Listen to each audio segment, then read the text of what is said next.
જાફરાબાદ શહેરમાં ભારતીય જનતા પાર્ટી પરિવાર દ્વારા પશ્ચિમ બંગાળમાં ભારતીય જનતા પાર્ટીની જીતનો જશ્ન મનાવવામાં આવ્યો। આ શાનદાર ઐતિહાસિક જીતની ઉજવણી કરવામાં આવી। અહીં શહેર ભારતીય જનતા પાર્ટી પરિવાર દ્વારા તો ઉજવણી કરવામાં આવી જ, પરંતુ સાથે સાથે ગામમાં પણ વેપારીઓ, કોળી સમાજના આગેવાનો, વિશ્વ હિન્દુ પરિષદ, બજરંગ દળ, આરએસએસ આ તમામના જે આગેવાનો છે, કાર્યકર્તાઓ છે, તેઓ પણ મોટી સંખ્યામાં એકત્રિત થયા હતા। વેપારીઓ એકત્રિત થયા હતા અને તેઓ દ્વારા પણ પશ્ચિમ બંગાળમાં જે રીતે ભારતીય જનતા પાર્ટીની જીત થઈ છે તેની ઉજવણી કરવામાં આવી। જે રીતે પ્રચાર દરમિયાન પ્રધાનમંત્રી મોદી પશ્ચિમ બંગાળ પહોંચ્યા હતા અને તેમણે જાલમુરી ખાધી પછી જાલમુરી વર્લ્ડ ફેમસ થઈ ગઈ છે।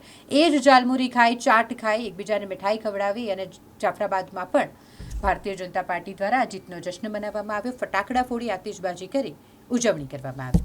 આજ રોજ જાફરાબાદ ભારતીય જનતા પાર્ટી શહેર સંગઠનની ટીમે આજ બંગાળની અંદર મમતાબેનને ઘરે બેસાડી અને ભારતીય જનતા પાર્ટીએ કેસરીઓ લહેરાવ્યો છે।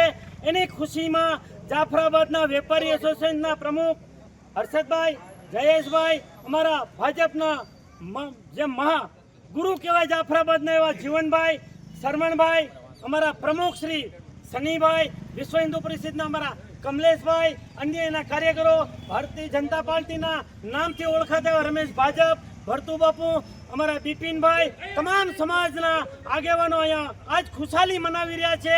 જાર મૂડી ખાય અને આજ જાફરાબાદના આંગણે બધા આનંદ કરશે અને ભારતીય જનતા પાર્ટીનો લહેરાશે અહીંયા ઝંડો અને મમતાબેનને ઘેરે બેસાડી આવી જ રીતથી બધા એકતા અનુભવી અને જાફરાબાદને આંગણે અમે આ ખુશી કરી છે।